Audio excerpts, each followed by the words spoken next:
So let's talk about the ego for a moment, since the ego is the reason that people don't love themselves. The ego is the conditioned self and the sense of yourself as an individual, apart from others. It is reflected in the voice in your head, especially in all the thoughts that begin with I. The ego is made up of all the beliefs you have about yourself and what you believe others believe about you.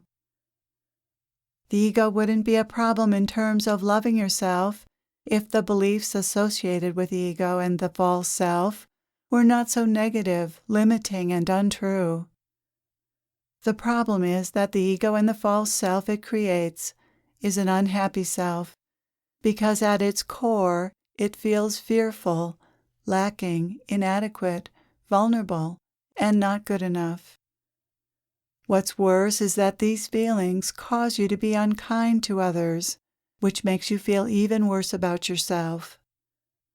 That's why you may not love yourself, and why you may have difficulty loving others.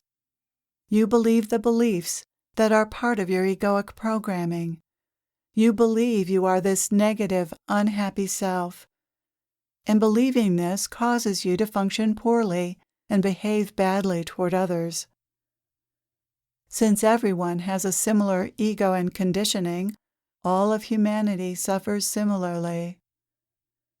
The truth, however, is that you are a divine being, a spiritual being, an extension of God, who is temporarily playing at being human, and who has an ego, but is not the ego. Your ego makes you feel bad and behave badly, but your essential nature is goodness, just as God is goodness. In truth, your true self, the divine self, is the only self that exists, while the false self is a mirage.